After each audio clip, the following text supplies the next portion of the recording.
Let's bring in Professor Kingsley Moghalu. He's the former deputy governor of Nigeria's central bank.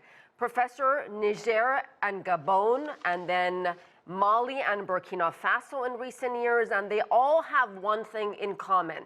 They're all former French colonies. But why are we seeing this with more frequency, it seems? Well, it's a combination of factors, and then there are some local factors in specific countries.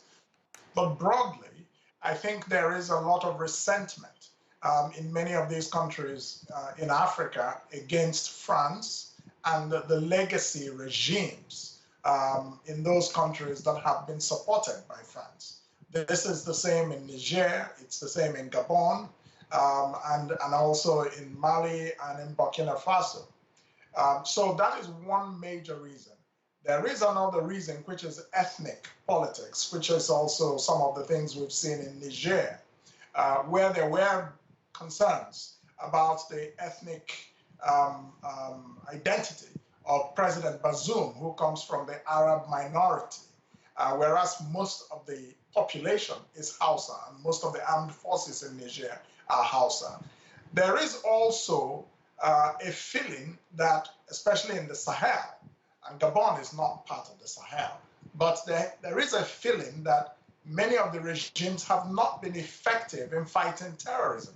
But the reality is that the military regimes that have taken over from democratic regimes have also not been able to repel terrorist and jihadist attacks. But I think more broadly, there is a feeling across many of African countries that democracy is failing the continent, that democracy exists in name only. And, therefore, you find citizens jubilating at some of these, unconstitutional takeovers of government because they felt that the democratic system, coups, elections are rigged a lot of times, and good governance does not exist. There's a lot of poverty. And so we are coming back full circle to a time when the military seemed to be a solution for Africa's aspirations. But we know from experience that this is not so. And it raises the question of how can we take a deeper look into the practice of democracy in African countries so that it can meet the aspirations of African peoples and not simply regimes that are propped up by France or other former colonial powers. So I think this is what is happening here. So, Professor, what is the solution here? I mean, clearly the Niger case is a little bit different from Gabon because yes.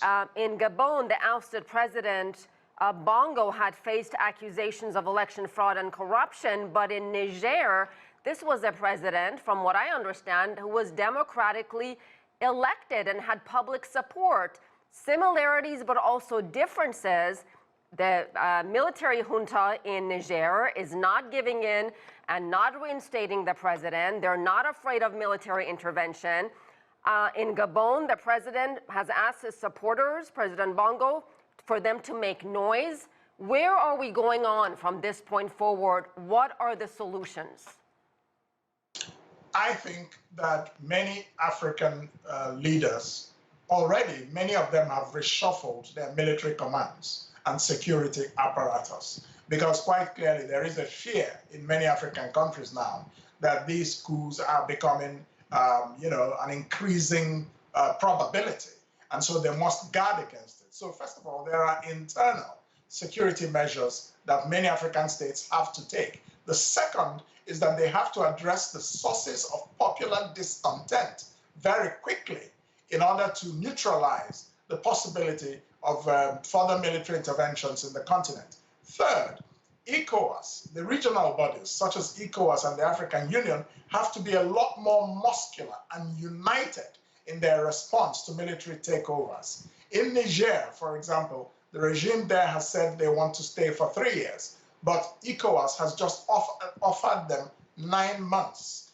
and nothing more than that. And that's a reasonable period for a transition to take place to democratic rule. So in many of these countries, we will see a return to democratic rule, but it will not be the old order that comes back into play. this is what is likely to happen. And so, Professor, what about the global implications here? Clearly, there are concerns about instability in the region with Al-Qaeda-linked groups, or Al-Shabaab, you name it. So should the rest of the world, how worried should the rest of the world be, the Western world, about what's happening in places like the Sahel? Well, they can be worried, but how effective have they been, in the fight against terror? Many of these countries have bases, like in countries like Niger, but were they able to use their military superiority or their military knowledge to stop terrorism? There are concerns in many African countries that Western countries simply use the region as a base to gather intelligence, but they are not very concerned about the real stability and economic progress of some of these countries. So I think there has to be a recalibration of strategy by Western countries in some of these countries in the Sahel, especially Niger, which has so much strategic interests. It's got uranium, it's got, it's got military bases from America and France. So I think, they have to work more closely with regional groups like ECOWAS and the African Union to improve the practice of democracy in the continent. Respect electoral outcomes and do not try to force regimes on people who know who they voted for. Well, so these are some of the things that have to happen if we are to see a change. You certainly make very important points, Professor Kingsley Moghalu. Thank you.